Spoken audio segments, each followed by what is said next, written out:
In the quiet, mist-shrouded hills of Stowley, Amelia Fairborn lives a life of solitude, haunted by the shadows of a scandalous past. But when a storm brings Frederick Ashcombe, a wounded Marquis, to her doorstep, everything she thought she knew about duty, honor, and love is thrown into chaos. A forbidden connection sparks between them, but the weight of her past and the world's judgment looms over them both. As secrets threaten to unravel and desires collide with duty, Amelia must decide, can love survive in a world that condemns it? Or will the ties of the past prove too strong to break? Join us on this unforgettable journey. Subscribe to the channel and help us reach 1,000 subscribers. Together, we can bring more stories like this to life. The Cotswolds, England, 1814. The valley of Stowley lay wrapped in a thin morning mist, the kind that clung gently to the hills and softened the golden stone of the cottages. Smoke rose lazily from their chimneys, carrying the scent of wood and bread into the crisp air. In one of those cottages, half hidden beneath ivy and silence, Amelia Fairborn began her day as she always did, quietly, with purpose, and a heart heavy with unspoken memories. She tied her shawl tightly around her shoulders before stepping outside. The earth was damp from the night's rain, and her boots sank slightly into the soft ground as she crossed the small garden. The ivy climbed across the walls like green lace, its leaves glistening with dew. In the distance, sheep grazed on the rolling hills, their bells faint in the fog. It was a simple life, far removed from the glittering world she once knew, but it was safe. Safe for her and for her little girl. Inside, Clara, 6 years old, was humming softly while arranging wooden buttons on the table. "Mama," she said with the seriousness only children possess, "Mrs. Thorne says the sun will come today." Amelia smiled faintly as she crouched beside her daughter. "Then we shall hang the linens before it changes its mind." Her voice was gentle, but her eyes, hazel, deep and wistful, revealed something more fragile. They carried the weight of a woman who had loved once and paid dearly for it. Society had taken her name, her comfort, her reputation, but not her grace. She lived with dignity, though the world refused to forget the sins of her late husband.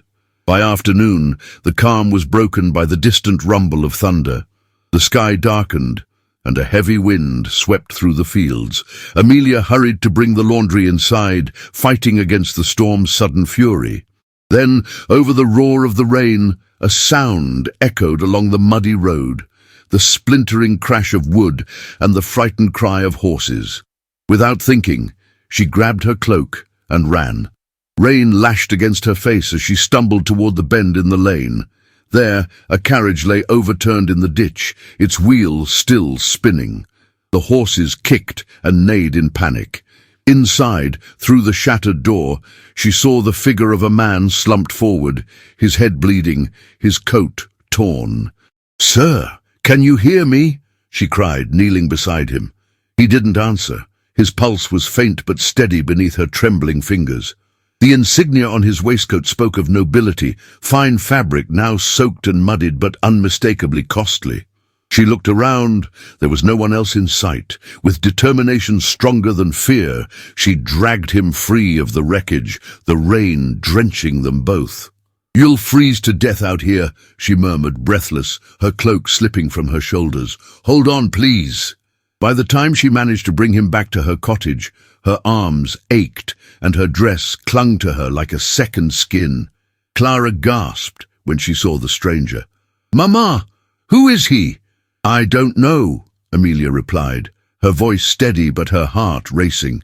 "Fetch the basin and cloth, darling. Quickly." The cottage glowed with the soft light of the fire as she tended to the man.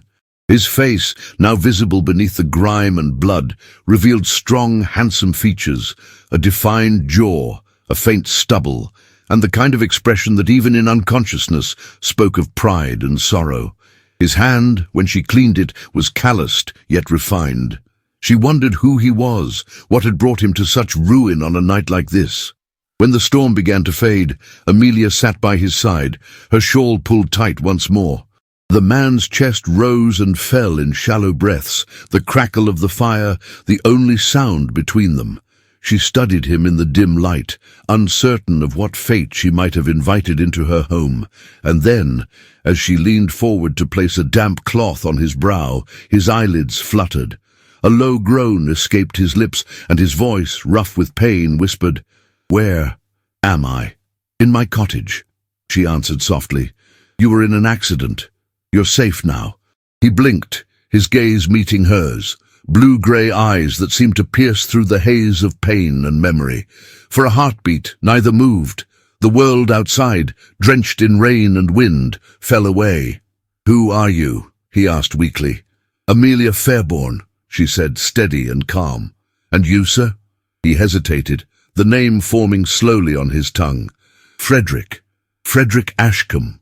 She did not yet know that name carried the weight of a title, nor that the man lying beneath her roof would soon awaken a love she had long buried beneath grief and caution. For now, there was only the sound of the storm fading into silence, and two hearts, both wounded, beginning to stir beneath the ivy. Morning broke slowly over Stoley, spilling pale gold light across the mist-soaked fields. The rain had stopped, but the world still seemed to hold its breath, heavy with the scent of damp earth and wood smoke. Inside the ivy-covered cottage, the air was warm and faintly fragrant with lavender water. On the small bed near the fire lay the stranger Amelia had rescued from the storm, still pale, his breathing shallow, his brow furrowed as though trapped between dreams and pain. Amelia moved quietly about the room, setting a pot of water to warm and folding the linen she had washed before dawn. Her hands were steady, yet her mind wandered. Who was this man? His clothes, though torn and muddied, were finely made. His speech, even in unconscious fragments, carried the rhythm of education and privilege. And still, he was alone, without servants or family searching for him. Clara peeked from the doorway, her curls unbound, her voice hushed. "Mama, is he better today?" Amelia smiled faintly, brushing a strand of hair from her daughter's cheek. "A little. The fever has gone down. Will he wake up soon?" "I think so, but he must rest. We must let him." Clara nodded solemnly and tiptoed away, though not without one last curious glance at the sleeping man. When Amelia turned back, she saw his eyes open, blue-grey, deep and searching. For a moment, neither spoke. It was as if the quiet itself had drawn them together, suspended between past and present. He swallowed, his voice hoarse. "Where am I?" "You are in my home," she said gently, moving closer. "You were found on the road last night. Your carriage overturned in the storm." He blinked, his gaze flickering toward the window where rain still clung to the glass. "The storm," he murmured, trying to rise, only to wince with pain. "My horse, safe," Amelia interrupted softly. "A neighbor helped me bring it to shelter this morning." He looked at her with quiet gratitude. "Then I owe you more than I can ever repay." "There is no debt," she replied, her tone calm but distant. "I did what anyone would have done." Something in her voice, that soft dignity that seemed to carry both pride and sorrow, stirred him. His eyes lingered on her face, on the faint freckles near her temple, the loosened curls that had escaped her simple braid. He sensed she was not a woman accustomed to speaking of herself. "Forgive me," he said after a pause. "I fear I have not introduced myself properly. My name is Frederick Ashcombe." "Mr. Ashcombe," she repeated, testing the name as if it might reveal his story. "I am Amelia Fairborn." He inclined his head, though the motion brought a grimace. "You have my deepest thanks, Mrs. Fairborn. Truly, you must rest," she said, adjusting the blanket. "You've lost much blood. Talking will only tire you." But Frederick's gaze did not waver. "You stayed with me through the night." Her hands froze for an instant on the edge of the coverlet. "You were delirious. I could not leave you to die." "Even so," he murmured, his voice lower now, "it was kindness." Amelia looked away, busying herself with the basin, though her heart had quickened. Kindness. It was a word she had not heard without irony in years. By midday, Frederick had fallen asleep again, his breathing steadier.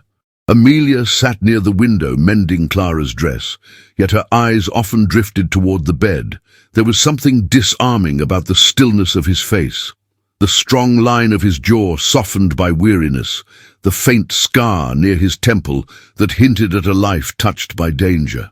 She wondered what burdens a man like him carried, what roads had brought him to this quiet corner of England. Outside, the sun broke through, and a shaft of light fell across the room, gilding the air with warmth. Frederick stirred and blinked awake once more, this time less fevered. He watched her from the bed, the rhythm of her sewing slow and graceful. "You have a child," he said quietly. Amelia looked up, her eyes cautious but not cold. "Yes, her name is Clara. She reminds me," he hesitated, "of my sister when she was that age, always full of questions." "That is Clara precisely," she said, her lips curving into a smile that reached her eyes for the first time. "She speaks as though the world might vanish if she stopped for a breath." He smiled faintly, the expression softening his entire face.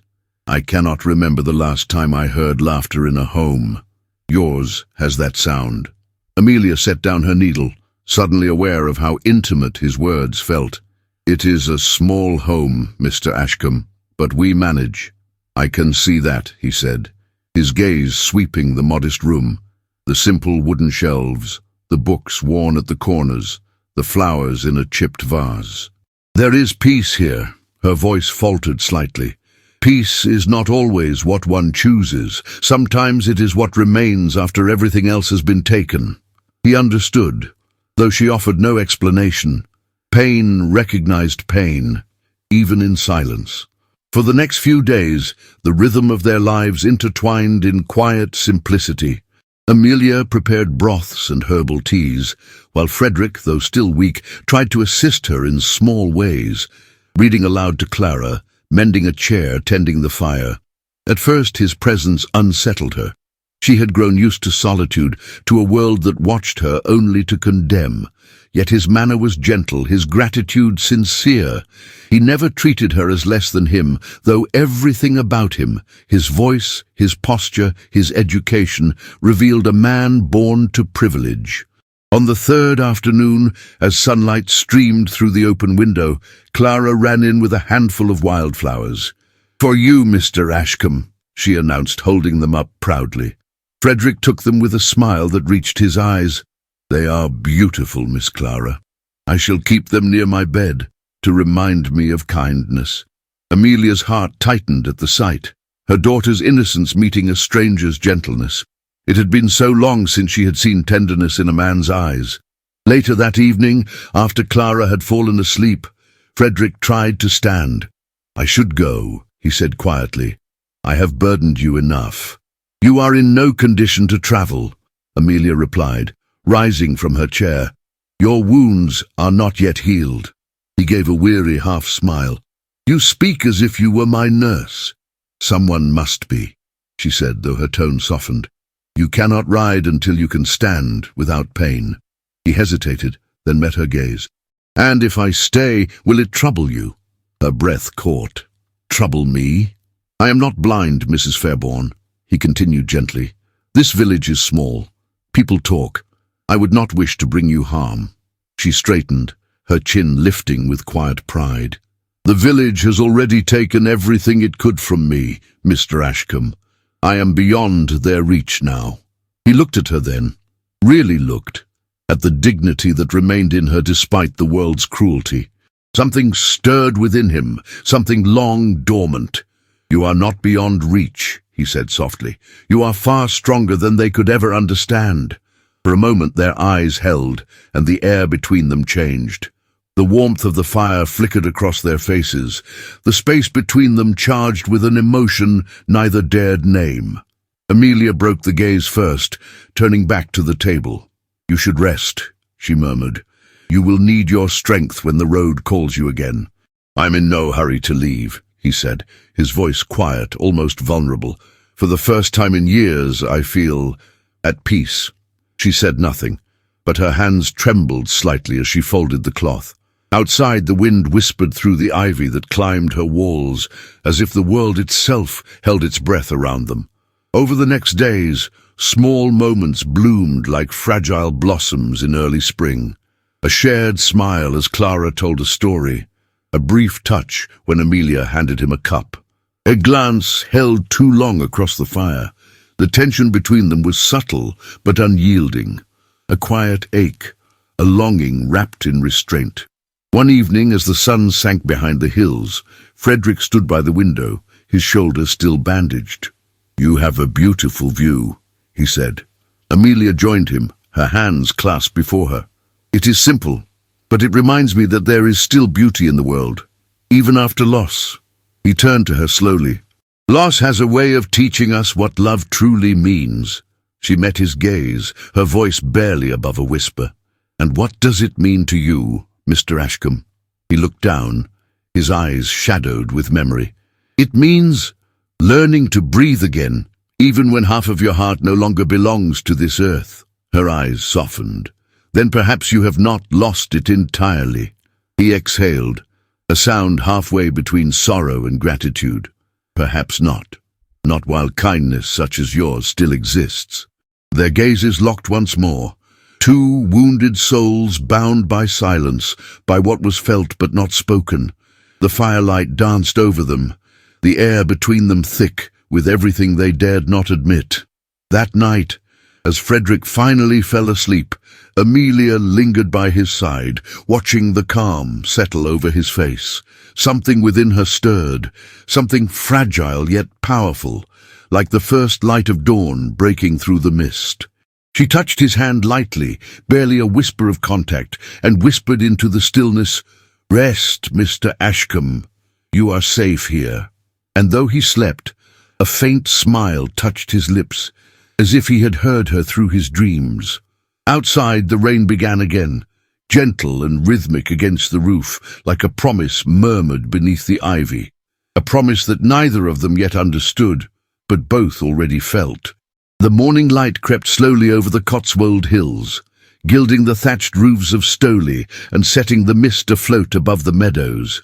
It was one of those fragile mornings when the world seemed to hold its breath, when even the smallest sound felt amplified, intimate.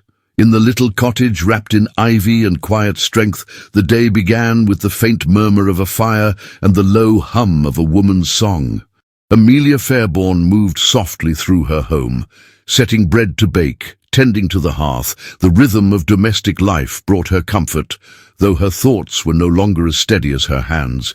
Ever since the stranger, Mr. Frederick Ashcombe, had come under her roof, something inside her had begun to shift, as if her solitude, once so complete, had begun to crack and let the light in. He was improving now. The fever had passed, leaving only a lingering weariness in his eyes. Each day he grew a little stronger, though Amelia could not decide if she was glad for his recovery or secretly afraid of what his departure might bring. From the adjoining room came the sound of Clara's laughter, light and bright, like bells carried on the breeze. Amelia paused in her work and smiled faintly. "Clara, do not tire him," she called. A man's voice answered, warm but teasing. "I assure you, Mrs. Fairbairn, your daughter is far stronger than I am. She has just defeated me at a most unfair game of rhymes." When Amelia stepped into the room, she found Frederick seated near the hearth, one arm resting on the back of the chair, his smile soft and unguarded. Clara sat on the rug at his feet, holding a small wooden horse he had carved from a leftover branch the day before. It was crude but charming, and Clara looked at it as if it were treasure. "You should not have done that," Amelia said, though her voice lacked reproach. "You will strain your hand." Frederick glanced up, his eyes meeting hers. "I have spent too long doing nothing, Mrs. Fairbairn. A man must be useful, even if only to a child's amusement." Clara rose and rushed to her mother, hugging her waist. "Mamma, look, he made this for me. Isn't it beautiful?" "It is," Amelia replied softly, her gaze flickering toward the man by the fire. "You should thank him properly." "I already did," the girl said proudly. "Twice." Frederick chuckled. She did indeed. Most graciously. It was a simple scene. Sunlight filtering through the window, dust motes drifting like gold in the air, the faint crackle of the fire. Yet something about it felt like a secret, a fragile joy she dared not name.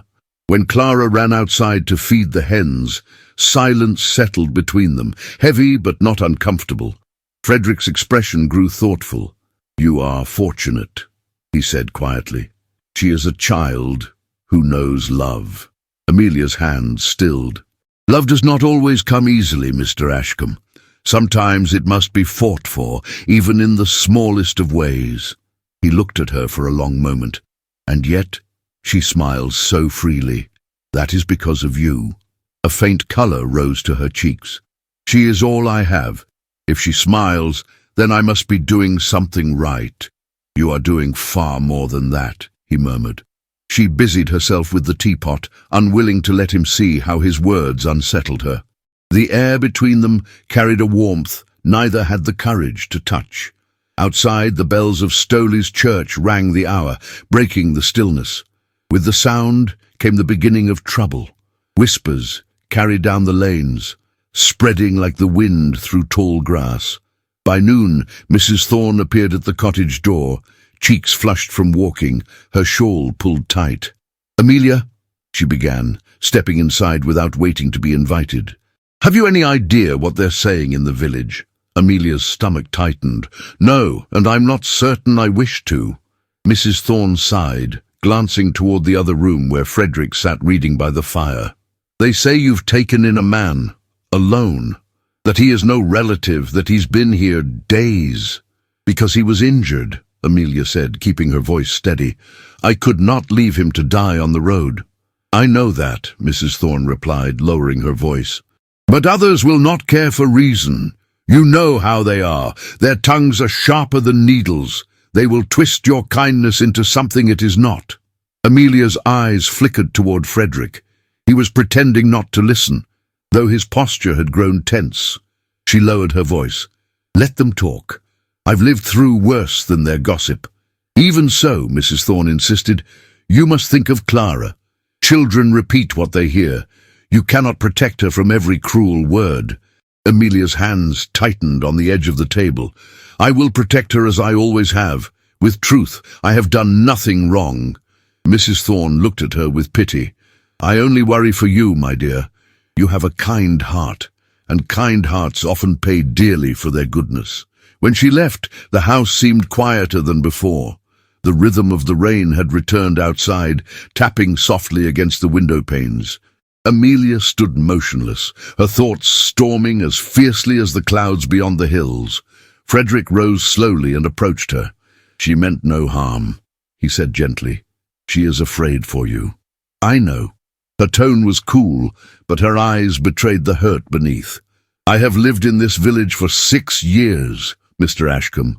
I know what fear looks like when it wears the face of charity." He hesitated. "Then perhaps I should leave." The words struck her harder than she expected. "Leave? You can barely walk a mile. Where would you go?" "Anywhere that would spare you more suffering." "I do not need your protection," she said, though her voice trembled. "I have survived on my own for longer than you can imagine." He stepped closer, his voice low but firm. "That may be true, but even the strongest heart deserves rest." Their eyes met again, and in that fragile silence, something passed between them, a thread of emotion so strong it felt like confession. He took her hand lightly, his fingers brushing hers with hesitant reverence. "Let me stay until I can repay your kindness," he murmured. "If not for myself, then for peace of mind." Amelia's breath caught. His touch burned and comforted all at once, as though reminding her she was still capable of feeling something other than endurance. She withdrew her hand slowly. "Stay then," she said, barely above a whisper, "but only until you are well enough to travel." He nodded, though a faint sadness flickered in his eyes. "As you wish." That evening a storm rolled in again, fierce and unrelenting. The wind howled through the trees, and thunder trembled across the hills. Inside the cottage, the fire crackled fiercely, casting shadows that danced across the walls. Amelia sat by the window, sewing by the dim glow, while Frederick rested nearby, watching her quietly. "Does it always rain this much here?" he asked, half smiling. "It keeps the flowers alive," she replied without looking up. "And the people," her lips curved faintly, "the people endure, like the stone of these cottages, worn by time but still standing." He studied her in silence, admiring the strength hidden behind her calm. "I envy that endurance," he said softly. "You speak as if you have lost yours." "Perhaps I have," he admitted. "There was a time when I thought duty could fill the emptiness of the heart. I was wrong." She looked up then, her gaze meeting his across the soft glow of the fire. "And what do you seek now?" His voice was quiet but steady. "Peace, the kind that exists only in honest company." Amelia felt her pulse quicken, her throat tightening with emotions she could not name. "Peace," she repeated, her voice distant. "It has a price." "I am willing to pay it," he said. For a moment, neither spoke. The storm raged outside, but inside, the air was heavy with something far more dangerous than thunder, the awareness of what might come if either of them let their guard fall. When Clara stirred in her sleep, Amelia rose to check on her, and Frederick watched her go, the tenderness in his gaze unmistakable. She moved like light itself, soft, measured, impossible to contain. He leaned back in the chair, staring into the fire. "What are you doing to me, Amelia Fairborn?" he whispered to the empty room. Later, when she returned, she found him asleep, his face peaceful in the glow of the embers. She lingered for a moment, her hand brushing a lock of hair from his forehead before she could stop herself. "Sleep well, Mr. Ashcombe," she murmured. "The world will find you soon enough." Outside, the rain softened to a whisper, as if the heavens themselves conspired to listen. And within that small cottage at the edge of the village, two lives that had once belonged to different worlds began, without words, to entwine, quietly, dangerously, like ivy taking hold of stone. The first light of dawn touched the hills like a soft sigh, brushing the dew from the grass and gilding the stone cottages of Stoley in shades of gold and honey. The air smelled of rain and earth, of wood smoke and wild thyme, the quiet harmony of a village that had not yet stirred. Inside the ivy-wrapped cottage, the fire crackled faintly, while Amelia Fairborn poured water into a porcelain basin, her movements slow, deliberate. Her thoughts, however, were restless. In the days since the whispers began, the peace of her small world had changed. Where once she had known solitude, now she felt the heavy weight of watching eyes, the shadow of judgment behind every polite smile at the market. Yet beneath all of that, deeper, more confusing, was something else entirely, the unshakable awareness of the man who now lived under her roof. Frederick Ashcombe, the wounded stranger, had become more than a guest. His presence had woven itself into the rhythm of her days, like a melody she could neither ignore nor forget. He was still weak, yet his energy seemed to return with every hour. He moved through the cottage with the quiet assurance of a man born to command, but humbled by gratitude. And it was that humility, the way he thanked her for the smallest kindness, the way his eyes softened when he looked at Clara, that had begun to stir something in Amelia she had thought long buried. She carried the basin toward his room, pausing for a breath before knocking lightly on the door. "Mr. Ashcombe." "Come in," came his voice, calm but faintly hoarse from the night. She stepped inside, and the sight before her made her chest tighten. He was seated by the window, the morning light spilling over his shoulders, illuminating the faint gold in his hair. He looked less like a man recovering from injury and more like a portrait come to life, one painted by sorrow and light. "You're awake early," she said quietly, setting the basin on the table. "I couldn't sleep," he admitted. "The dawn here, it feels different, quieter, kinder somehow." "The Cotswolds are kind to those who listen," she replied, her tone measured, almost wistful. He turned his gaze to her then, those blue-grey eyes that seemed to see too much. "Do you listen, Mrs. Fairborn?" Amelia hesitated, feeling his question cut deeper than intended. Once, she said softly. I did, but the world taught me silence is safer. Frederick stood slowly, wincing slightly from his still healing ribs. And yet you saved a stranger in the middle of a storm. That is not silence. That is courage. She turned away to hide the warmth rising in her cheeks. Courage and foolishness often look the same. He took a step closer, his voice lower now. Then I am grateful for your foolishness. The air thickened between them, charged with the weight of words left unsaid. She could feel his gaze on her, almost tangible, yet neither moved. Amelia busied herself with wringing a cloth, though her hands trembled slightly. You should not stand so long, she murmured, not looking at him. You'll tire yourself. I will sit, he said softly, if you promise not to hide behind chores. Her eyes lifted to meet his, startled by the quiet audacity in his tone. I do not hide. He smiled faintly. Then tell me something about you, Mrs. Fairbourne. Something true. She opened her mouth, then closed it again. What could she tell him? That she had once been the wife of a man whose debts and betrayals had ruined her name, that she had buried her pride along with her illusions of love. Those were truths she carried like stones, too heavy, too cold to share. There is little to tell, she said at last. My life is here in this cottage, my daughter, my work, that is all. Then it must be a good life, he said gently. She gave a small, sad smile. It is a quiet one. Outside, the church bells began to ring, distant and clear. Frederick looked out through the window toward the meadow bathed in light. Do you ever miss the world beyond these hills? Amelia's eyes followed his. I used to. Now I find the world comes to me whether I wish it or not. He turned to her, his expression unreadable. You mean the gossip? Her silence was answer enough. I am sorry, he said earnestly. If I have brought you pain— You haven't, she interrupted quickly, her voice sharper than intended, then softer, at least not the kind that matters. Their eyes met again, and this time neither looked away. For a fleeting heartbeat, the distance between them seemed to disappear, replaced by an understanding neither could explain. He was a man accustomed to admiration, she a woman accustomed to disdain.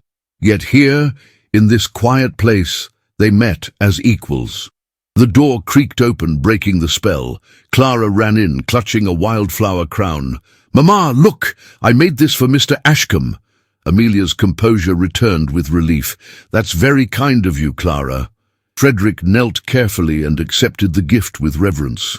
It's beautiful. I shall wear it with pride, though I fear it may not suit a man of my age. Clara giggled. You look like a king from the stories. Then I am honored, he said, smiling.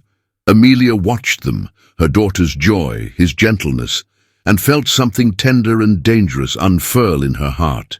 It was not desire, not yet, but something purer, hope.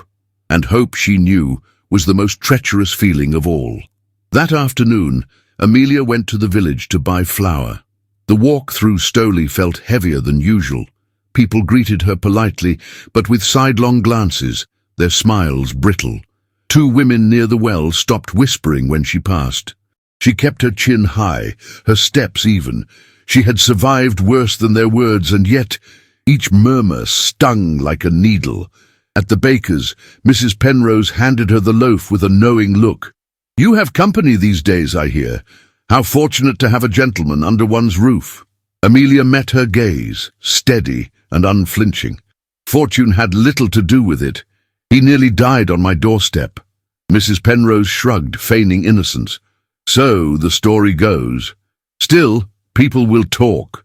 You know how small villages are? Yes, Amelia said quietly. I know all too well. When she returned home, Frederick was outside helping Clara pick apples from the small tree by the gate. He looked up as Amelia approached, his smile fading when he saw her expression. What happened? Nothing, she said quickly. Nothing that hasn't happened before. He frowned. They spoke against you, didn't they? It doesn't matter, she said, her voice trembling just slightly. Their words cannot change what is true. Perhaps not, he replied, stepping closer, but they can wound the one who doesn't deserve it. I've learned to live with wounds, she murmured. He looked at her then, really looked, and his heart clenched. She stood with her hands clasped before her, her shawl drawn tight, the autumn light catching in her hair. There was a quiet nobility in her posture, a beauty untouched by vanity. Mrs. Fairborn, he said softly, forgive me if I've caused you any harm. I never meant to bring more shadow into your life. You haven't, she whispered, meeting his gaze. But the world sees shadows even where there is light. The wind lifted her hair then, brushing a loose strand across her cheek. Without thinking, he reached out, his fingers trembling as they caught it and tucked it gently behind her ear.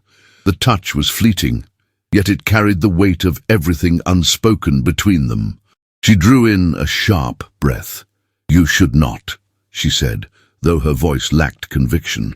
Should not, he echoed, his tone barely a murmur. And yet I cannot seem to stop. For a heartbeat, they stood motionless, the world narrowing to the space between them, a space heavy with tension, with longing restrained by propriety. Then Amelia stepped back, her composure returning like a veil. It grows late, she said quietly. Clara must eat. He bowed his head. Of course. That evening, as twilight spread over the valley, Amelia stood at the window watching the last light fade. Frederick sat by the hearth, reading softly to Clara, his voice low and melodic. The sight of them together filled her chest with warmth and ache all at once. When Clara finally fell asleep, Frederick closed the book and looked toward Amelia. May I ask you something? She turned, her expression calm though her pulse quickened. If you must. Do you regret it? Helping me? She hesitated. No, she said at last, but I fear I will. He rose, crossing the room with slow, deliberate steps. Then allow me to give you a reason not to. Her breath caught. And what reason could that be, Mr. Ashcombe? He stopped before her, close enough for her to feel the warmth of him. Because, he said softly, you've reminded me what it means to live again. Amelia's heart trembled beneath her bodice. She wanted to speak, to deflect, to retreat, but the words would not come. Only silence, charged and fragile, lingered between them. Then, as if realizing the danger of what had nearly been said, Frederick stepped back and inclined his head. Good night, Mrs. Fairborn. Good night, she whispered. When he left the room, Amelia pressed a hand to her chest, as though to steady the wild rhythm of her heart. Outside, the wind rustled the ivy against the walls, a whisper of the world beyond her control. And somewhere deep inside, she knew that whatever this was, this fragile bond, this impossible tenderness, had already taken root. For once in her life, she did not have the strength to pull it free. The morning dawned grey and heavy with mist, the kind that wrapped the hills of Stowley in quiet secrecy. The air smelled of damp earth and smoke from distant hearths. Inside the ivy-clad cottage, Amelia Fairborn moved about her modest kitchen, her thoughts unsettled, though she could not say why. Perhaps it was the silence that pressed too deeply, or perhaps the feeling that peace, the fragile kind she had known these past weeks, was never meant to last. Frederick Ashcombe sat by the window, his recovering strength lending him a calm steadiness that contrasted with her quiet agitation. He had regained colour in his face, though his eyes still carried that haunting trace of sadness she could not name. In the firelight, the sharpness of his features seemed softened, the strong jaw, the shadow of stubble, the faint scar at his temple. There was something both noble and human about him now, something she had not seen in many men of rank before. Clara played near the hearth, humming softly as she arranged pebbles into shapes. Every now and then Frederick would glance at her, his expression almost tender, as though her presence offered a glimpse of innocence, long forgotten. Amelia turned from the table. You should not sit so near the draught, Mr. Ashcombe. The morning is still cold. He smiled faintly. I have endured colder mornings in London, Mrs. Fairborn, but never one's half so peaceful. She looked at him, her heart tightening with a mix of gratitude and warning. "Peace can be deceptive," she murmured. He studied her face. "You do not trust it?" "I trust only what I can keep," she said, "and peace is seldom one of those things." Their eyes met across the room, the air between them charged with the quiet tension that had grown stronger each day, that invisible thread pulling them closer, yet holding them apart with equal force. Before he could reply, a sound broke the stillness, the distant rumble of carriage wheels on the muddy road. Amelia turned toward the window, her brow furrowing. Hardly anyone came to this side of the village, and certainly not in such a fine vehicle as the one that now appeared beyond the garden gate. Frederick's posture stiffened. He rose from his chair, though his ribs still pained him. "That sound," he said under his breath. "I know it." Amelia turned to him, startled. "You know that carriage?" He said nothing, but the look in his eyes told her everything. The horses slowed, the sound of harness bells carrying through the damp air. Moments later, the knock at the door came, firm, imperious. Amelia froze. Clara ran to her side, clutching her skirts.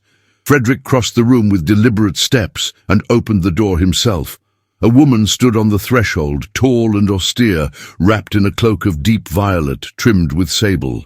Her silver hair was arranged in the precise fashion of London's nobility, and her expression, though calm, bore the weight of authority. Her eyes, grey and sharp as a blade, moved from Frederick to Amelia, in one swift glance that seemed to measure everything in a single breath. "Mother," Frederick said quietly. Lady Beatrice, the Dowager Marchioness of Westmere, stepped inside without waiting for invitation. "So it is true," she said, her voice cold as the morning mist. "You've hidden yourself away in some forgotten village, living under a stranger's roof. A widow's roof, no less." Amelia's hand instinctively tightened on Clara's shoulder. The title struck her like a blow, Marchioness. She had known Frederick was a man of birth, but hearing it spoken aloud made the truth heavy and undeniable. "Lady Beatrice," Frederick began carefully, "this woman saved my life. You will show her respect." His mother turned to him with a frown of disbelief. "Respect? You would lecture me on propriety while you ruin your own name? The servants speak, the county listens, and London whispers. Do you even comprehend what you have done?" "I comprehend that I owe this woman my gratitude," he said, his voice rising. "She has shown me more mercy than society ever did." Amelia, pale but composed, stepped forward. "Please, there is no need for this. I only did what conscience required. I meant no harm to anyone." Lady Beatrice's gaze shifted to her, assessing, dissecting.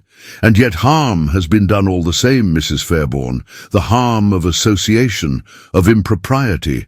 A widow alone with a man of my son's standing. The world is not kind to such arrangements." Amelia lifted her chin. "The world has never been kind to me, my lady. I learned long ago to endure it." The older woman's eyes flickered, surprised perhaps by the quiet strength in her tone.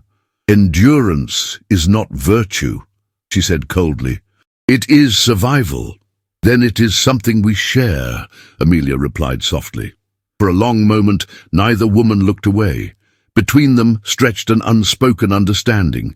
Two different worlds, two different kinds of grief. But Lady Beatrice, bound by rank and pride, could not admit such kinship aloud. Frederick intervened. "Mother, enough. You should not have come all this way. I am recovering. When I am fit to travel, I will return home." "Alone, I trust," she said pointedly. He hesitated, glancing toward Amelia. "We shall see." The words hung in the air, heavy and dangerous. Amelia felt her heart stumble at the sound of them, at the quiet defiance that trembled beneath. Lady Beatrice turned sharply toward her son. "Frederick, you disgrace your father's name with this charade. Do you mean to throw away your title for a woman beneath your station?" "Beneath," he echoed, his voice steady but laced with restrained fury. "If goodness and courage make one noble, then Mrs. Fairbourne stands higher than any duchess I have known." Amelia's breath caught. It was the kindest, most reckless thing anyone had ever said of her. Lady Beatrice's voice trembled with indignation. "You would humiliate your family. For this? Not for this," he said, looking directly at Amelia. "For truth." The silence that followed was thick, unyielding. The rain outside had begun again, a slow and steady rhythm against the window panes. Amelia spoke then, her tone quiet but firm. "My lady, I do not wish to come between you and your son. You must see that I have no designs upon him. I am simply a woman who did what she believed was right." Lady Beatrice regarded her for a long moment, the frost in her eyes thawing only slightly. "You have spirit, Mrs. Fairbourne, but spirit does not change the world we live in." She turned to Frederick. "You will come with me, now." "I will not," he said simply. Her eyes widened, not in rage, but in pain. "Frederick." He took a step closer, his voice softening. "Mother, I loved and lost once. You know that pain as I do. But I will not spend the rest of my life behind walls, built by other people's expectations." Lady Beatrice's composure faltered, just for an instant. She looked away. "You sound like your father, when he defied the House of Lords for a cause that cost him everything. Foolish idealism. Love will not protect you from scandal, my son." "No," he said quietly, "but neither will pride." Amelia felt as though she were intruding upon a wound long unhealed. The air in the room vibrated with emotion. Pride, loss, love, resentment, all intertwined like ivy on stone. At last, Lady Beatrice straightened, drawing her cloak around her. "You have made your choice," she said, her voice trembling with restrained sorrow. "I pray it does not destroy you." With that, she turned and left the cottage. The sound of her carriage fading down the lane echoed like a distant heartbeat. When silence settled once more, Amelia found she could hardly breathe. Frederick stood near the door, his shoulders heavy with the weight of what had just passed. "You should not have spoken to her that way," Amelia said softly. "She is your mother." "She is also a woman who believes reputation is worth more than happiness," he replied bitterly. "I will not live by that measure." Amelia's eyes softened. "And yet you must not throw away your family for someone like me." He turned to her then, his gaze piercing. "Someone like you. Amelia, you are the reason I remember what it feels like to be human again." Her breath caught at the sound of her name on his lips. The first time he had spoken it without formality, with the raw intimacy of truth. "Do not," she whispered, trembling. "Do not say what must never be said." "I will say nothing you do not already know," he murmured, stepping closer. "You think I do not see how the world has wronged you, how it dares to judge what it does not understand? You saved me from more than death that night. You saved me from myself." Her heart thundered, her resolve trembling. "You owe me nothing, Mr. Ashcombe." "I owe you everything," he said. Their eyes met, his filled with unspoken devotion, hers with fear of what that devotion might cost. The air between them felt charged, the distance shrinking until she could feel the warmth of him, the nearness of his breath.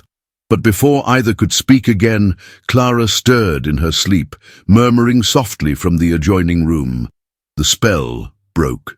Amelia turned away quickly, pressing a trembling hand to her chest. "You should rest," she whispered. "It's been a long day." He hesitated, then bowed his head slightly. "Good night, Mrs. Fairbourne." She could not bring herself to look at him. "Good night." When he left the room, Amelia sank into the chair by the window. Outside, the rain fell harder now, blurring the outlines of the world beyond the glass. She stared into the darkness, her heart torn between gratitude and guilt, longing and fear. Somewhere deep within her she knew her quiet life had changed forever. Love, even unspoken, had found its way into her home, and with it, the certainty that nothing in her world would ever be simple again. The storm that had followed Lady Beatrice's departure had not yet lifted. For 3 days rain fell over Stowley like a veil, turning the narrow lanes to rivers and the fields into silver mirrors. The ivy around the cottage clung heavily to the walls, dripping with water, whispering in the wind like an omen of what was yet to come. Inside, the fire burned steadily, throwing light across Amelia's face as she sat by the hearth, sewing in silence. Her hands moved with precision, but her thoughts drifted, again and again, to the confrontation that had left her house shaken. Lady Beatrice's voice still echoed in her mind, sharp as glass. Yet it wasn't the dowager's disdain that haunted her most. It was Frederick's defence, the way his voice had trembled with emotion when he spoke her name. Amelia had not seen him much since that morning. He spent hours outside, walking despite the rain, his coat soaked through by the time he returned. She told herself she was glad for the distance, that it would make things easier when he inevitably left. But deep inside, a quiet ache grew stronger each time she heard his footsteps fade beyond the gate. That evening, as thunder rolled once more across the hills, Clara sat near the fire, humming softly as she stitched clumsy shapes into a square of cloth. "Mamma," she said suddenly, "will Mr. Ashcombe stay forever?" The needle in Amelia's hand stilled. She smiled faintly, forcing her voice into calmness. "No one stays forever, my darling." "But he likes it here," Clara insisted. "He said the hills make him feel free." Amelia's chest tightened. "Freedom is not the same as belonging," she murmured. "He belongs to another world." Before Clara could question further, the door opened. Frederick stepped in, his boots muddy, his hair damp from the rain. His eyes met Amelia's briefly before moving to the little girl by the fire. "You're both still awake," he said gently. "It's too noisy to sleep," Clara replied, smiling. "The thunder sounds like drums." Frederick laughed softly and crouched beside her. "Then we must pretend it's music for brave hearts. Will you promise not to fear it if I say so?" "I promise," she said, nodding solemnly. When he straightened, Amelia rose. "You're soaked through," she said. "You'll fall ill if you keep wandering in this weather." "I needed air," he replied quietly. "The walls felt too small today." She busied herself with the kettle to avoid his gaze. "You shouldn't have gone alone." "I'm no longer an invalid, Mrs. Fairbourne." Her tone softened, though she didn't turn. "I didn't say you were, only that it worries me when people I care about act recklessly." The words escaped her before she could stop them. The silence that followed was thick, alive. She felt his eyes on her back, the weight of what she had just revealed trembling in the air. "People you care about?" he repeated softly. She turned slowly, her cheeks flushed from the fire. "You've been a guest in my home, Mr. Ashcombe. It's natural to care for someone under one's roof." He took a step closer. "Is that all it is?" Her heart pounded, but she held her ground. "It must be." He stopped a few paces away, his voice low, almost pained. "My mother left a letter for me before she returned to London. She believes I've lost all sense of duty. Perhaps she's right." Amelia frowned, unsure of his meaning. "Duty?" he nodded. "To my title, to my family, to the name I inherited but never earned." "And what of your duty to yourself?" she asked softly. He looked at her then, really looked, and the intensity of his gaze made her breath falter. "That," he said, "I'm only beginning to understand." The thunder outside seemed to answer him, deep and distant. Clara yawned, breaking the silence, and Amelia took her by the hand. "Time for bed, sweetheart," she said gently. "Say good night." Clara kissed Frederick's cheek with childlike affection. "Good night, Mr. Ashcombe." He smiled faintly, his eyes soft. "Good night, Miss Clara. Dream of sunshine." Once the child was gone, Amelia returned to the hearth. She stood there a moment, unsure of what to say, until Frederick's voice broke the quiet. "I cannot stay," he said simply. The words fell like stones. She turned, her throat tight. "I know." "I should have gone already," he continued, staring into the flames. "But something keeps me here, something I can't name without betraying every rule I was raised to live by." Her voice trembled. "Then you must not name it." He moved toward her, slow, deliberate. "And if it's already written across my heart, then you must find a way to forget it. I have tried." His voice was almost a whisper now. Every morning when I wake, I promise myself I'll ride away before the day ends. And every night I fail."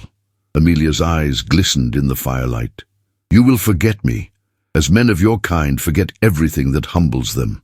He shook his head. "Do not mistake me for what I was. I am not that man anymore."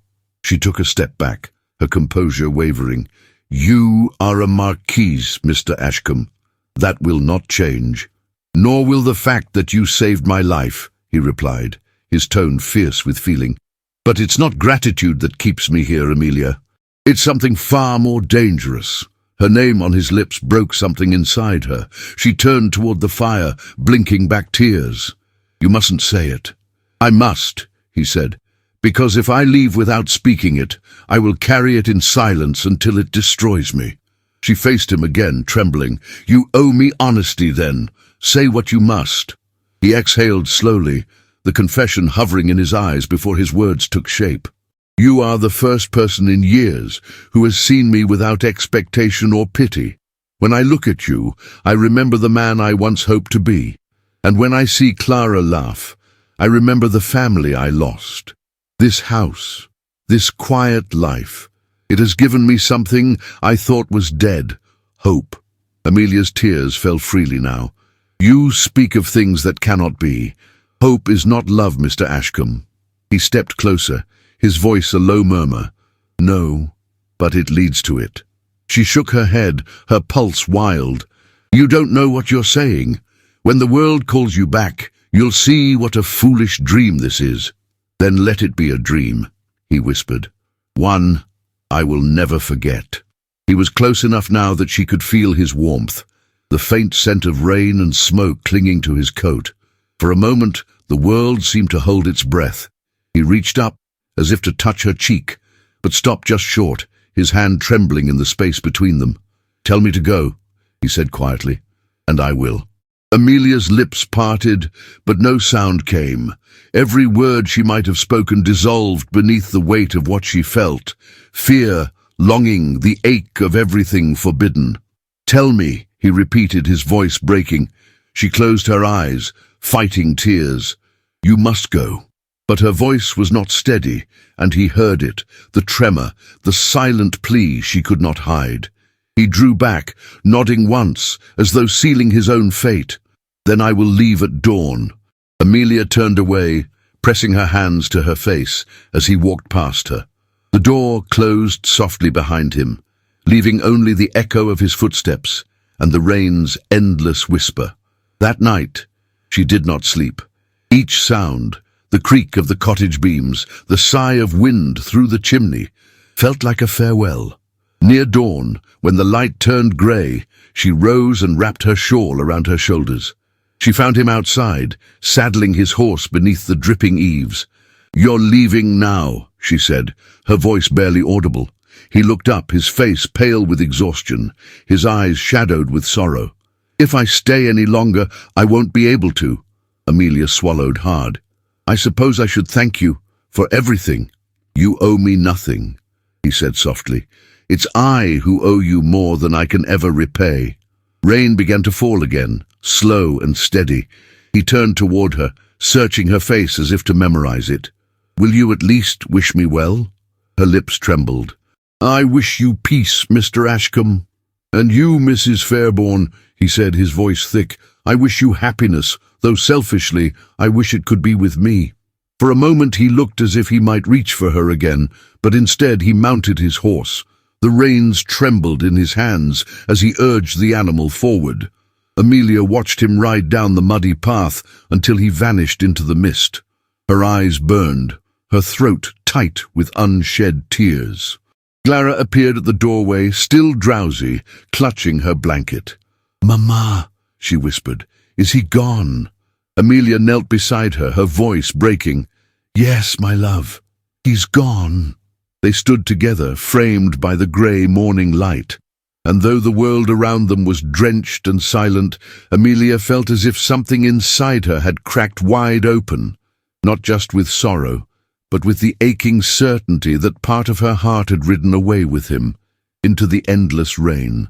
Winter had settled over Stowley, cloaking the valley in frost and quiet melancholy. The fields glittered beneath a pale sun, and the smoke rising from the chimneys curled into the sky like ghostly ribbons.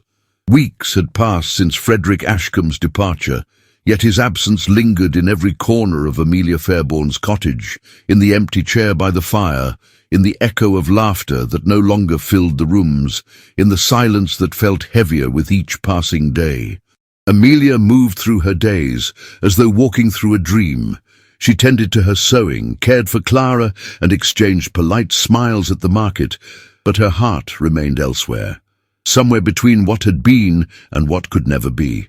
She told herself she was fine, that time would soften the ache, that a marquis and a widow were never meant to share the same path. Yet every dawn she found herself looking toward the lane, as though expecting the sound of hoofbeats that never came.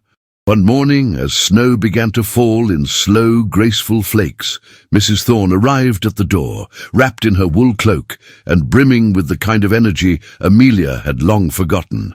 "I bring news," the older woman declared, brushing snow from her bonnet.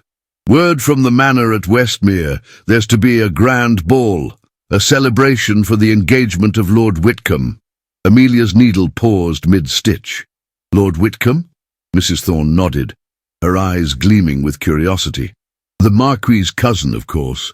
The family means to restore their good name, after all the talk that's been swirling since his lordship's disappearance." Amelia's heart tightened. Disappearance. Some say he's been abroad, others say he's been ill, but rumour has it he's back in England. The invitation even bears his seal. Amelia stared at her, the world around her blurring for a moment. Frederick, back in England, alive, well, and once again among his kind. She forced a calm she did not feel. "It's none of my concern, Mrs. Thorne." The older woman frowned. "Perhaps not, but the whole county's been invited, even the villagers who serve the estate. It might do you good to be seen, Amelia, to remind them that no gossip can tarnish what's true." Amelia gave a soft, distant smile. What's true rarely matters to those who thrive on lies. Yet that night, long after Clara had gone to bed, she found herself seated by the fire, staring into the flickering light. The thought of seeing him again, of facing the man who had awakened her heart and then left her to bury it, both terrified and compelled her. She told herself she would not go. She had no reason to. But as the days passed and the invitations spread through every corner of the parish, she found that resolve slipping like water through her fingers. On the night of the ball, the snow had stopped, leaving the sky clear and brittle. Amelia stood before her small mirror, fastening the last button of her modest blue gown, the same one she had worn at her late husband's funeral, now carefully mended and softened with a ribbon of white lace at the neckline. Her reflection stared back at her, pale and composed, her eyes shadowed by memories she could not name. Mrs. Thorne fussed at her shoulders. "You'll turn every head in that hall," she said warmly. Amelia gave a quiet laugh. "Then they will turn them for the wrong reasons." She left Clara in Mrs. Thorne's care and walked through the crisp night toward the grand manor that crowned the hill beyond the village. The air bit at her cheeks and the path beneath her boots sparkled with frost. The manor glowed in the distance, every window ablaze with candlelight, its music spilling into the cold air, violins and laughter, and the hum of a world that had never belonged to her. When she reached the great doors, her heart faltered. But pride, that stubborn remnant of her former life, pushed her forward. The butler hesitated at her name, but the invitation Mrs. Thorne had pressed into her hand sufficed.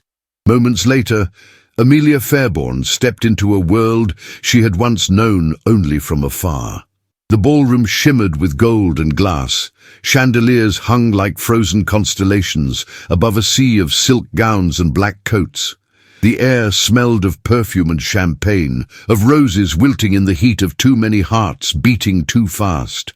She felt every pair of eyes upon her as she entered, curious, disdainful, whispering. The widow from the village, the woman from the scandal. She straightened her shoulders, drawing her shawl closer. Let them look. She had faced worse storms. And then she saw him. Frederick stood at the far end of the room, near the great marble fireplace, his tall frame unmistakable even amid the crowd. He was dressed in formal black, his cravat perfectly tied, his golden hair gleaming beneath the light. Yet his eyes, those eyes she had memorized, were not the eyes of a man celebrating. They searched the room with quiet restlessness, until, as though drawn by fate, they found hers. For a moment, time stilled. The music faded. The laughter turned distant. All that existed was the space between them, the invisible thread that refused to break. He moved toward her slowly, each step deliberate, until he stood before her. "Mrs. Fairborn," he said softly, bowing his head. "My lord," she replied, her voice steady, though her heart trembled. "I didn't think I would see you here." "Nor I, you," she said, meeting his gaze. "But then life has a way of surprising us both." He hesitated, searching her face. "You look, well.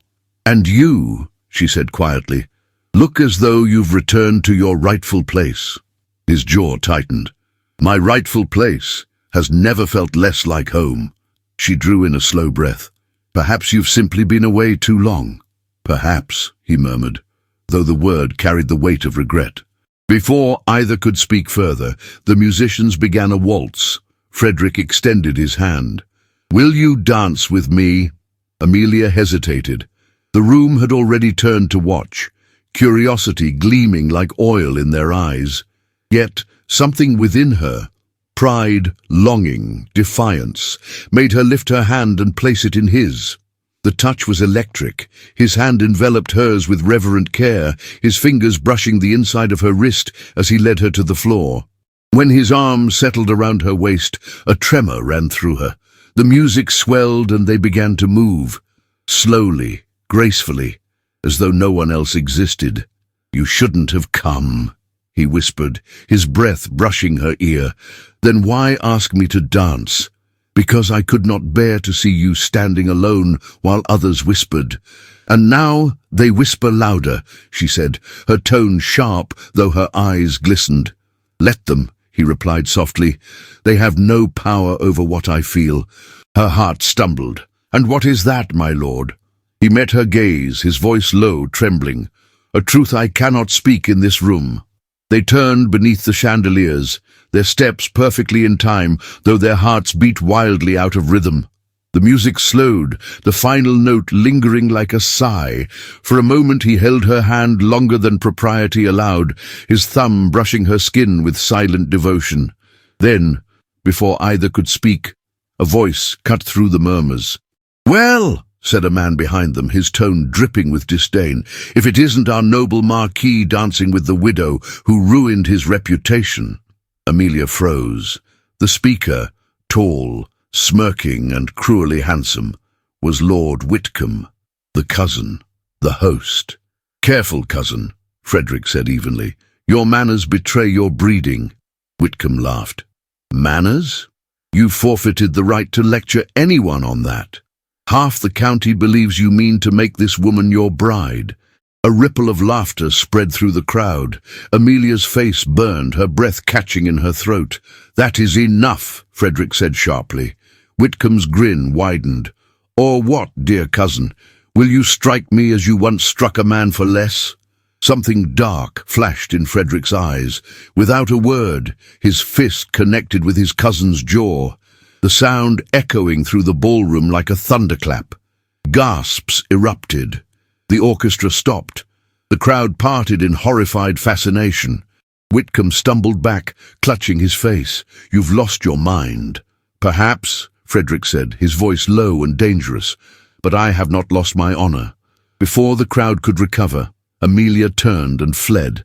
The gasps, the stares, the whispers followed her like knives as she pushed through the doors into the cold night. Snow had begun to fall again, soft and relentless. She ran down the marble steps, the cold biting her skin, her heart breaking with every breath. Behind her, she heard his voice calling her name, once, twice, before the night swallowed it whole. By the time she reached the edge of the lane, tears blurred her vision. The snow fell thicker, clinging to her hair, her shawl. She stopped beneath the dark arch of trees and turned toward the glowing manor in the distance. "Forgive me," she whispered to the wind, though she wasn't sure if she spoke to him or to herself. The snow fell harder, erasing her footprints as she walked away, as if the world itself conspired to hide what had been, leaving only the memory of a dance that had burned brighter than the chandeliers, and a love that refused, even in shame, to die. The morning after the ball arrived, shrouded in a silence that felt almost unnatural. Snow covered the hills of Stoley in an untouched white, and even the birds seemed hesitant to disturb the peace.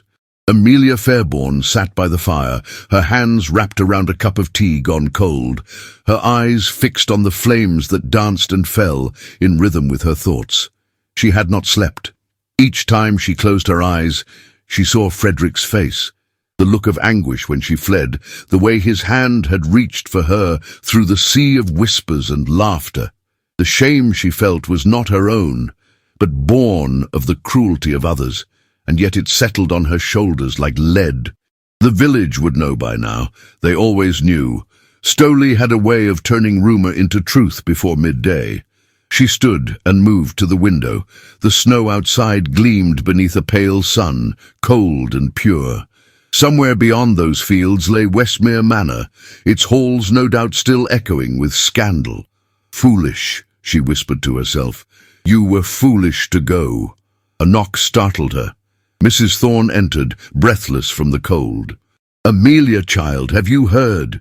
Lord Whitcomb's jaw may never be the same. The entire county's talking about it."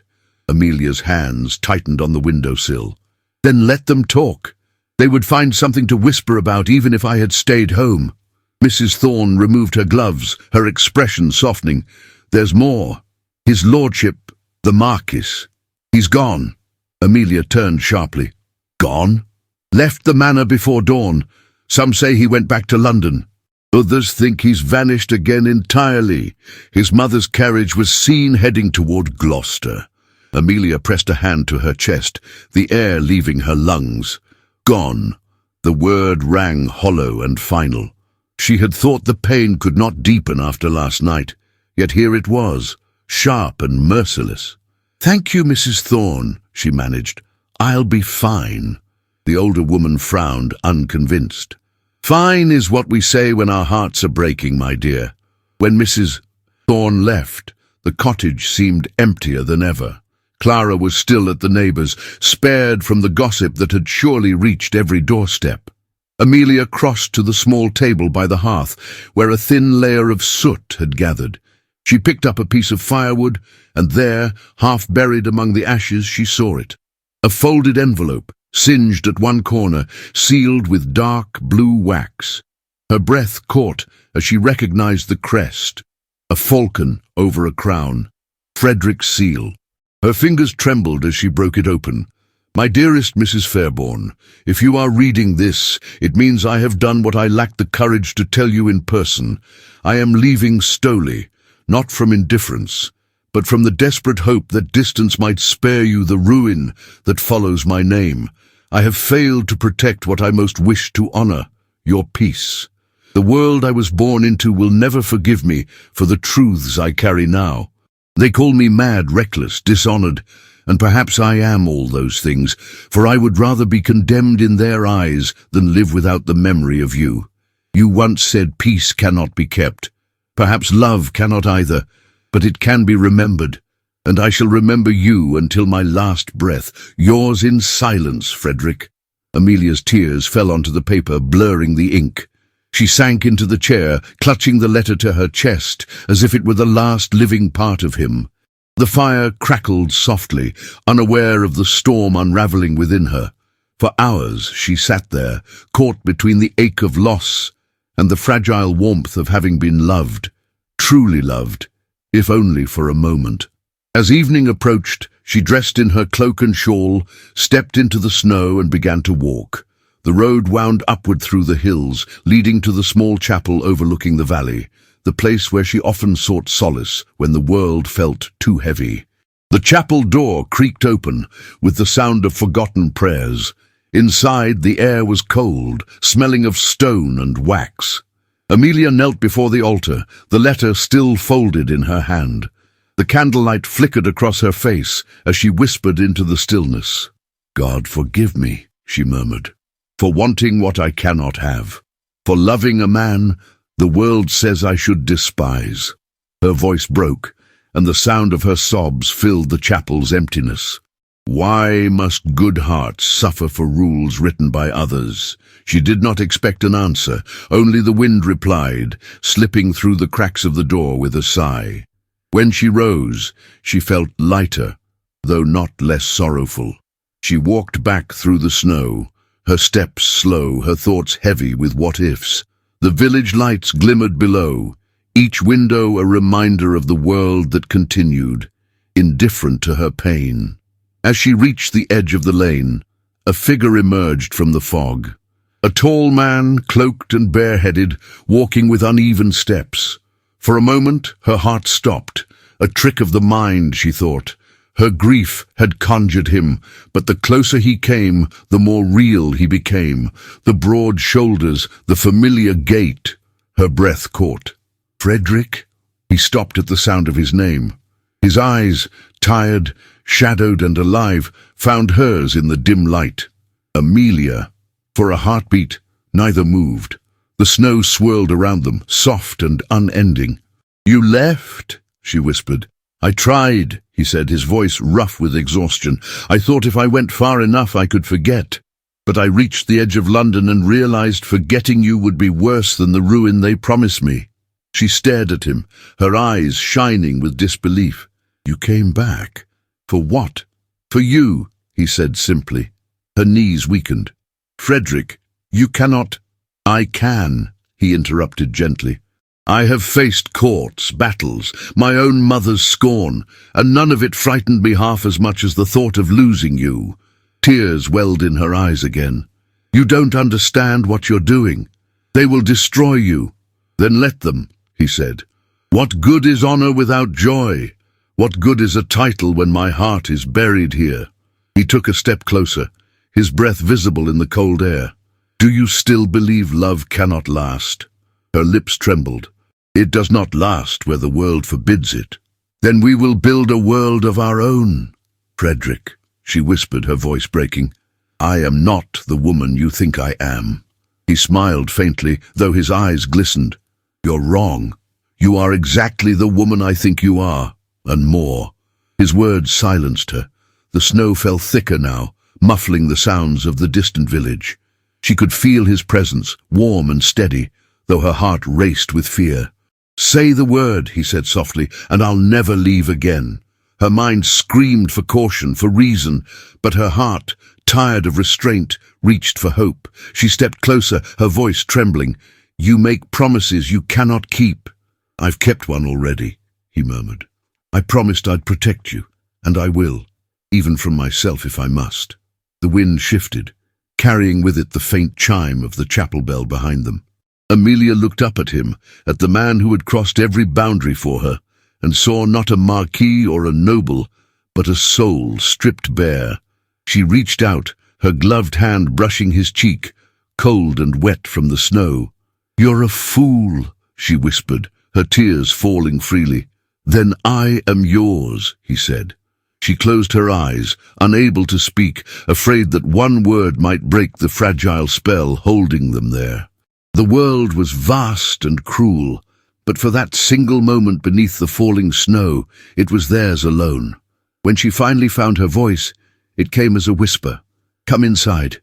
You'll freeze." He nodded, the faintest smile touching his lips. Together they walked down the lane toward the cottage, their footsteps vanishing behind them as the snow fell silently, covering the past and the pain it carried. Inside, the fire still glowed faintly, waiting. Amelia hung his wet cloak by the door and turned to face him. The flickering light cast shadows across his face, shadows that spoke of struggle, of longing, of something fragile and unstoppable. "I don't know what tomorrow will bring," she said quietly. He stepped closer. "Then let's not think of tomorrow, just tonight." For a moment, they simply stood there, the storm outside soft and relentless, the warmth between them stronger than the cold beyond the walls. And as the firelight danced across their faces, Amelia realized that love, like winter, could not be commanded or denied. It came uninvited, sometimes unwelcome, but when it settled, it changed everything it touched, even the ashes of yesterday. The dawn that followed was unlike any other Amelia Fairborn had known. The snow that had fallen through the night now shimmered in shades of gold beneath the rising sun. The world outside her window was a painting, still, luminous, and fragile. Yet inside the cottage, her heart trembled like a bird afraid to fly too far from its cage. Frederick Ashcombe had not slept. She had heard his footsteps pacing quietly through the night, the soft creak of the floorboards beneath his weight, the occasional sigh that spoke of thoughts too heavy for words. He had returned from the world that had rejected her, only to face a new exile of his own. She did not know whether to call his decision courage or madness. When she entered the kitchen that morning, he was already there, sleeves rolled, hair tousled, tending to the fire as if he had always belonged there. The scent of freshly baked bread filled the room.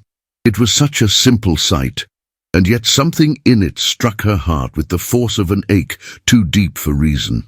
"You're awake early," she said, trying to keep her tone light. "I never slept," he replied, turning toward her with that half-smile she both loved and feared. "The fire needed tending."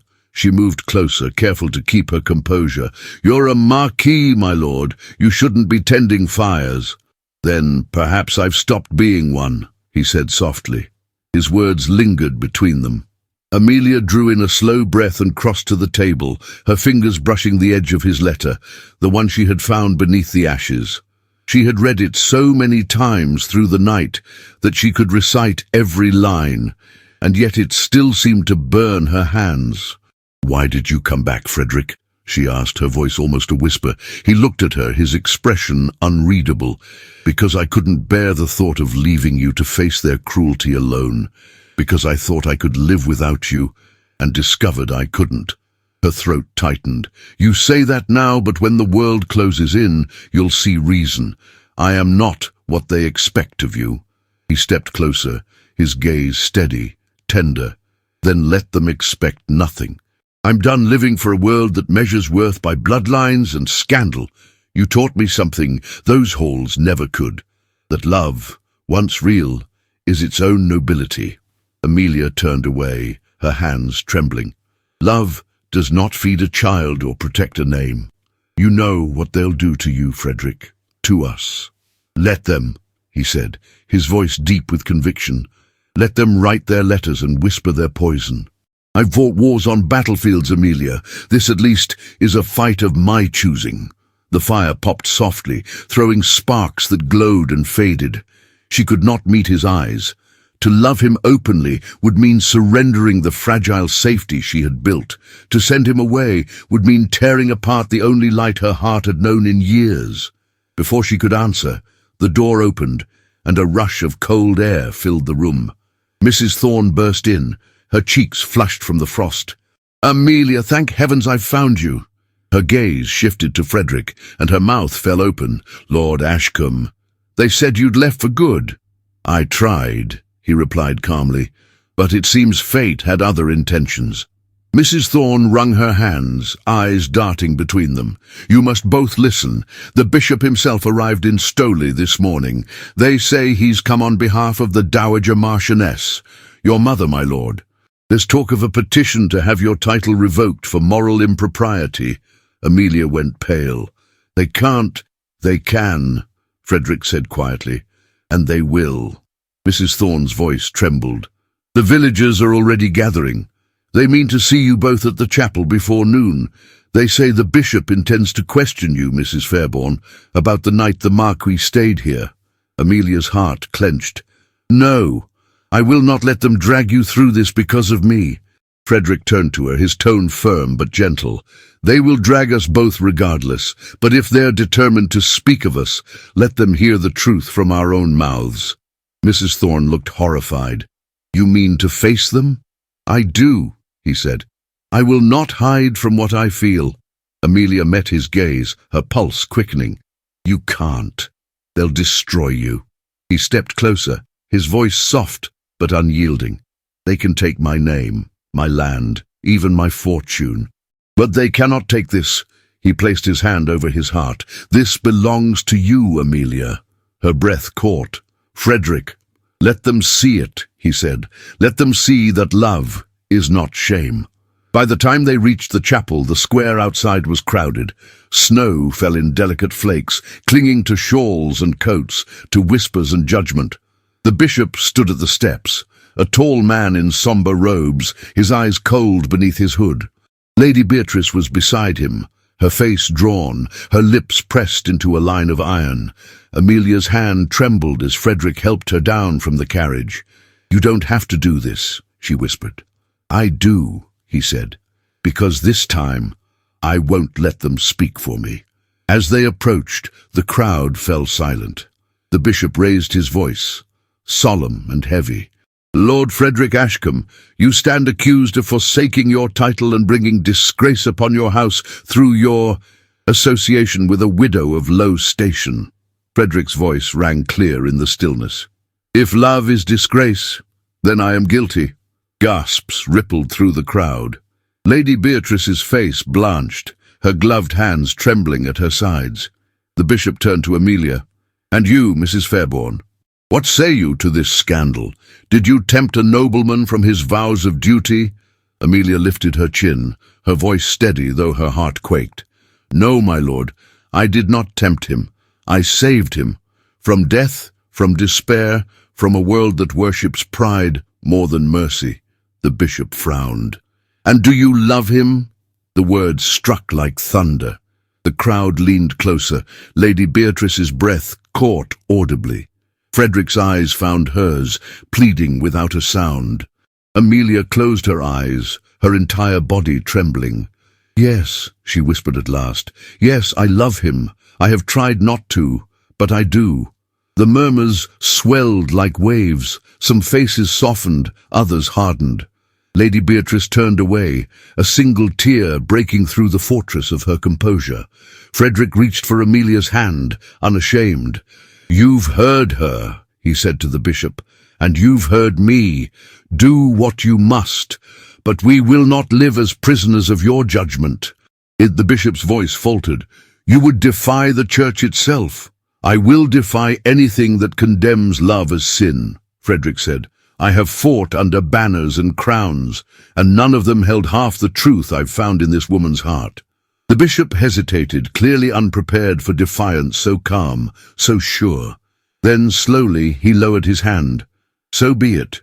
You are free to choose your ruin. Frederick turned to Amelia, and she saw in his eyes both relief and sorrow, the quiet acceptance of a man who had just traded everything for something far greater. He lifted her hand to his lips, his breath warm against her cold skin. Whatever they take from me, he murmured, they cannot take you. As they walked away, the crowd parted in silence. Lady Beatrice stood unmoving, her gaze fixed on her son.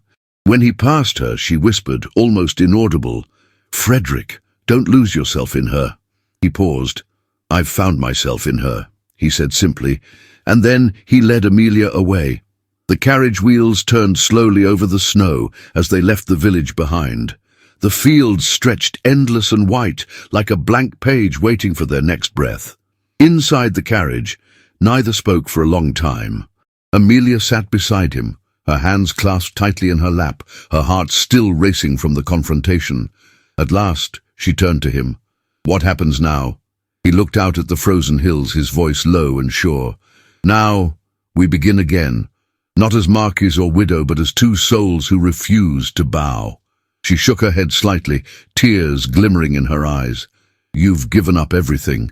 He smiled faintly. Then I've given up nothing of worth. She looked at him, her heart aching with love and fear all at once. I don't know if I have the strength to face what's coming. He took her hand gently, intertwining his fingers with hers. You do. You've faced worse, and alone. Now you won't be alone. Outside, the first true light of morning broke through the clouds, spilling gold across the snow. It touched her face, her hair, her trembling lips, and he watched her as though the sun itself had chosen her. In that moment, Amelia understood that love was not meant to be safe. It was meant to be brave, like him, like her, like the fragile promise of a dawn that dared to rise despite the storm. And as the carriage disappeared down the winding road, leaving behind the whispers of Stowley, the world seemed to hold its breath, as if witnessing not the end of scandal, but the beginning of something pure and unbreakable, born beneath the weight of shame and lifted, at last, by love. The winter in Stowley began to loosen its hold as February crept into the hills. The snow that once blanketed the valley in silence had begun to melt, leaving behind soft earth and glistening rivulets that wound their way toward the river. The air smelled of damp soil and the faint promise of spring, fragile, hesitant, like a dream one feared to wake from too soon. In the ivy-covered cottage at the edge of the lane, Amelia Fairborn stood by the window, watching the last breath of frost fade from the glass. Her shawl hung loosely around her shoulders, her hair falling in a soft wave that caught the early light. The morning sun streamed across the room, painting golden lines on the worn wood floor. It was the first morning in a long while that did not carry the weight of dread. Behind her, Frederick Ashcombe sat at the table, repairing one of Clara's wooden toys with quiet concentration. His sleeves were rolled to his elbows, his cravat set aside, his fine features softened by domestic simplicity. There was something profoundly moving about the sight, a man who had traded a title for peace, who now found meaning in small, unremarkable acts. Clara, perched on a stool beside him, watched with eager eyes. "You're better at fixing things than Mamma," she announced with childlike candor. Frederick chuckled. "That may be true, but only because your mother already fixes everything else." Amelia turned from the window, her lips curving faintly. "Flattery so early in the morning, my lord?" He looked up at her, smiling. "Not flattery, truth. And perhaps I should stop calling you Mrs. Fairborn when the whole world knows your strength deserves another name." She crossed the room slowly, her steps light but deliberate. "And what name would that be, sir?" He pretended to consider. "Perhaps something that means resilience, or grace, or the quiet defiance of a heart that refused to die when the world demanded it." Her cheeks flushed. "You speak like a poet." "I speak like a man in love," he said simply. The air between them shifted, heavy with tenderness. Clara giggled softly, unaware of the weight in the silence that followed. "Mamma, he looks at you the way the baker looks at his pies." Frederick laughed aloud, and even Amelia's stern expression broke into a quiet laugh. "You have no idea how much I've missed laughter," she said, more to herself than to him. "And you shall never go without it again," he replied. "That's a promise." For a moment, everything felt suspended in light, a fragile illusion of happiness too perfect to last. Yet in their eyes, it was not illusion but truth, a hard-won peace that had survived scorn, sacrifice, and distance. Later that morning, Amelia stepped outside to gather the washing. The air was crisp, the fields glimmering with melting snow. The village bells rang faintly in the distance. She stood still, letting the sound wash over her. For the first time in months, it did not remind her of judgment, but of life. Frederick joined her, slipping his coat over her shoulders. "You should wear something warmer," he murmured. "I was only out for a moment." "Then let me make it a moment worth remembering." She turned to him, her breath clouding in the air between them. His gaze met hers, not demanding, not pleading, but full of reverence.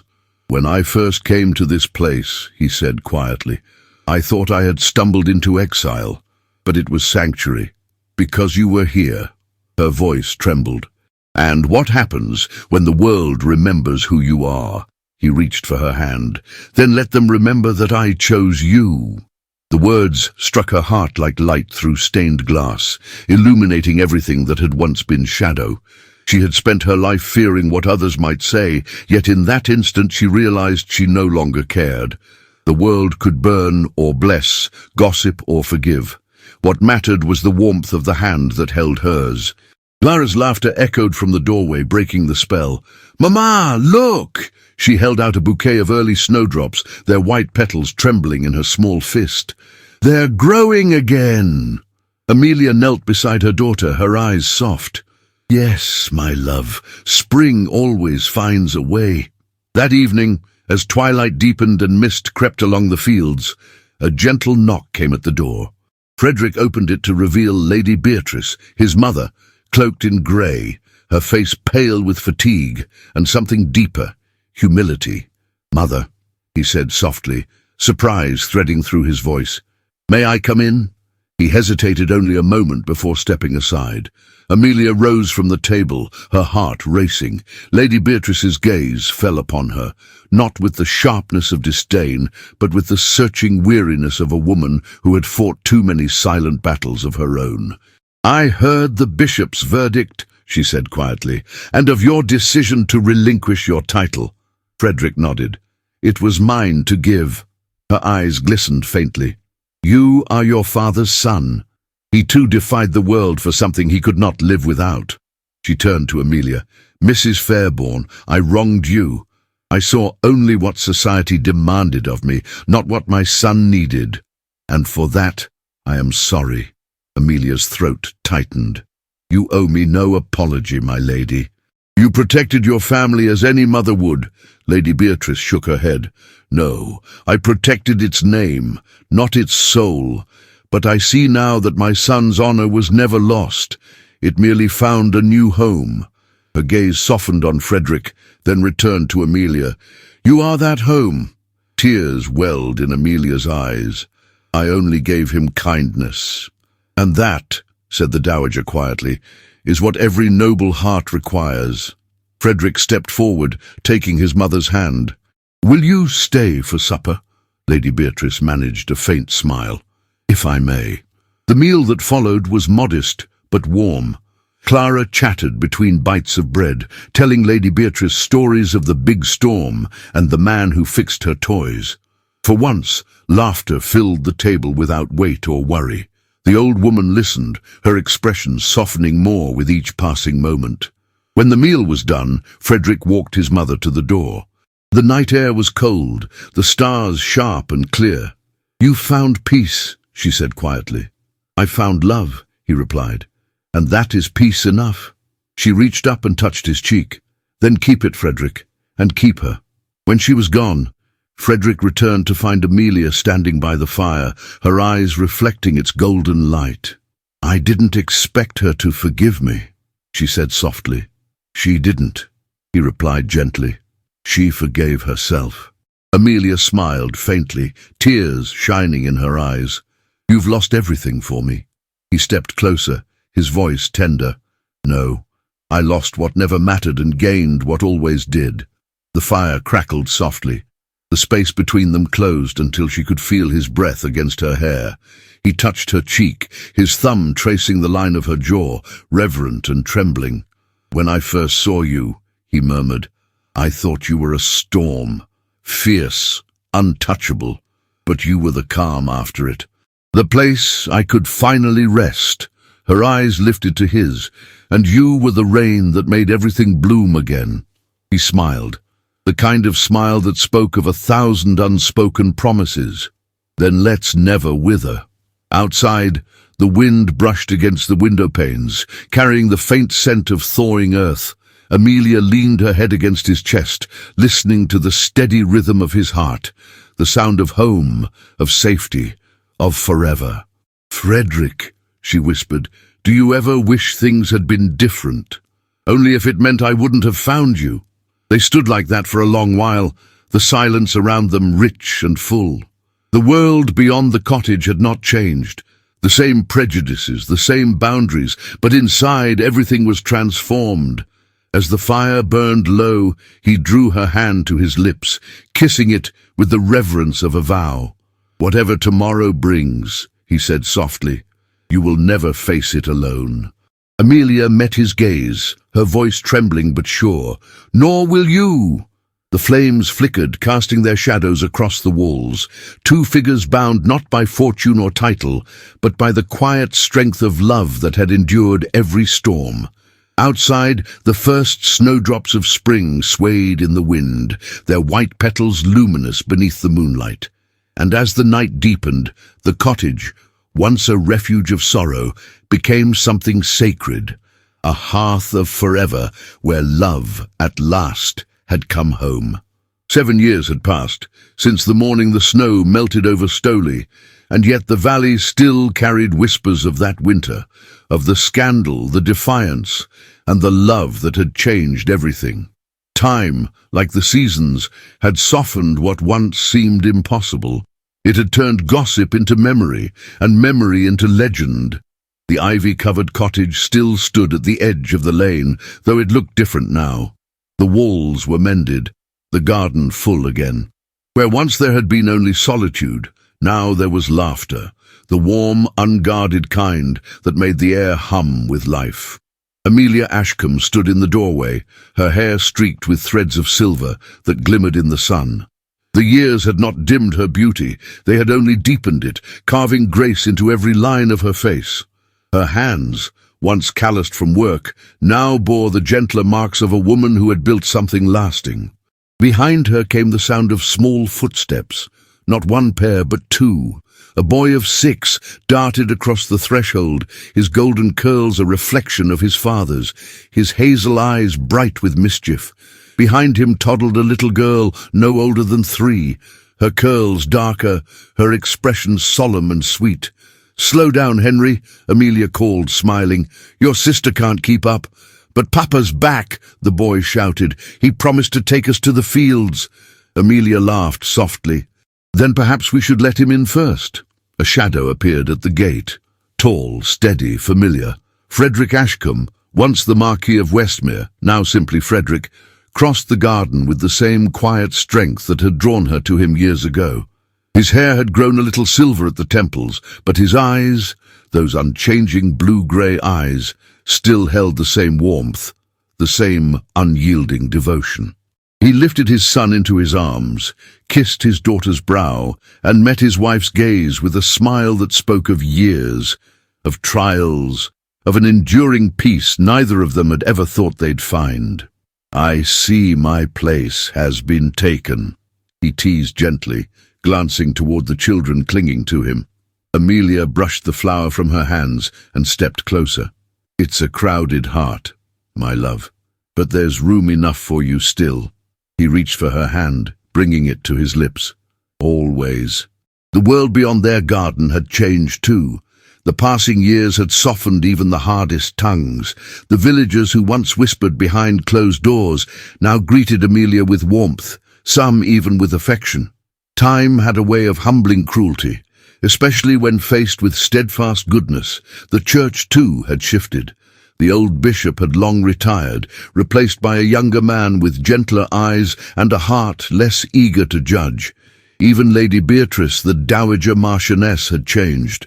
She had moved to a small estate nearby, visiting often to spend afternoons with her grandchildren, her pride tempered by the wisdom of regret. On one such afternoon, she arrived just as Frederick and Amelia were tending to the garden.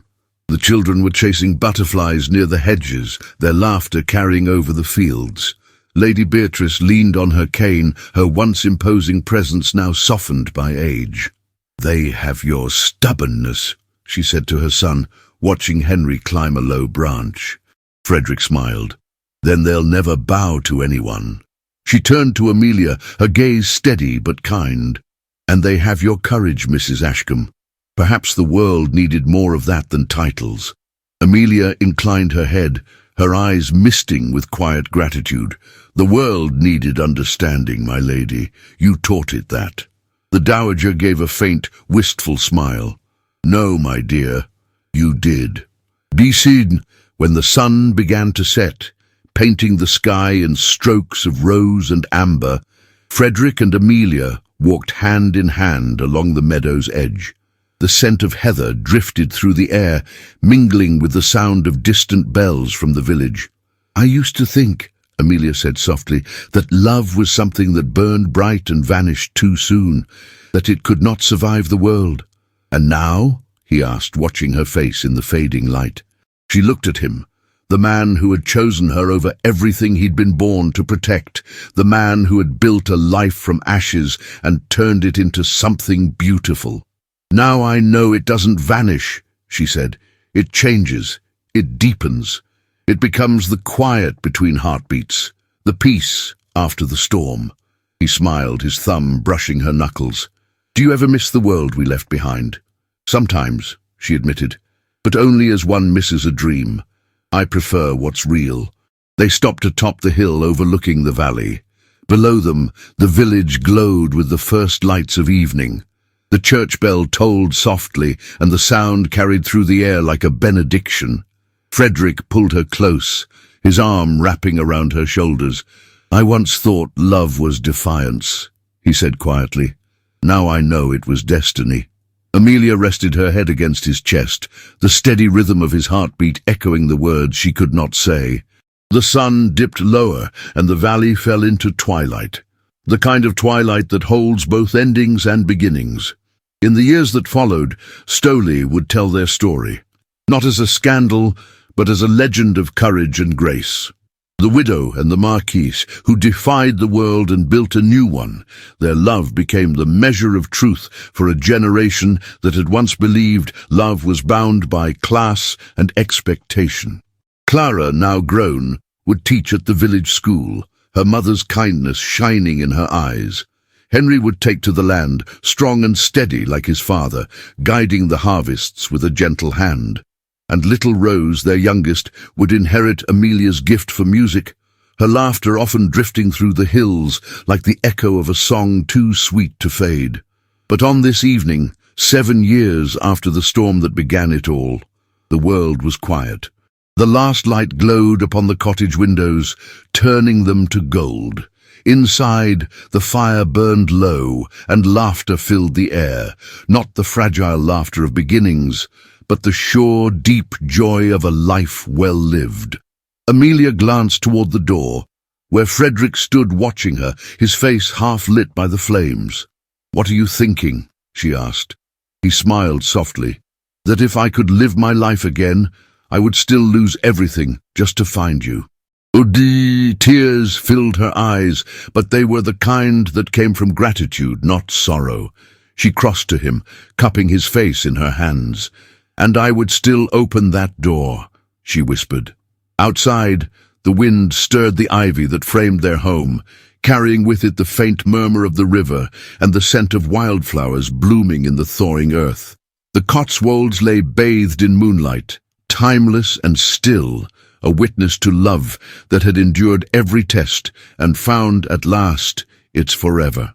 And within that cottage, beneath the same roof where love had first defied the storm, Frederick and Amelia Ashcombe lived not as legend, not as scandal, but as two hearts that had chosen again and again to begin. Every love story leaves something behind, a heartbeat that lingers long after the final words are spoken. Amelia and Frederick's journey reminds us that true love is not born in comfort or convenience, but in courage, in the decision to choose the heart's truth over the world's expectations. Their story teaches us that even when society condemns, love redeems. It heals. It rebuilds. How many of us, like Amelia, have stood before the gates of fear, wondering if we were worthy of love after being broken? And how many of us, like Frederick, have dared to walk away from everything just to follow the quiet call of the soul? This tale is not only theirs, it belongs to anyone who has ever defied silence, dared to hope again, or found peace in the arms of forgiveness. If this story touched your heart, leave a comment below and tell us what it meant to you. To let us know you made it all the way to the end, write the word ivy. The same ivy that grew around their cottage, a symbol of love that clings, endures and survives every season. If you wish to support the team that brings these stories to life, we'll be deeply grateful for a super thanks on YouTube. Any amount helps us keep creating these timeless romances for you. And if you can't support in that way, your kindness in sharing this story with someone who loves historical love tales is just as precious. Don't miss the other stories waiting for you in the cards above, each one filled with passion, resilience, and the beauty of love that refuses to fade. Thank you for watching, for feeling, and for believing, just like Amelia and Frederick, that love, when it's real, always finds its way home.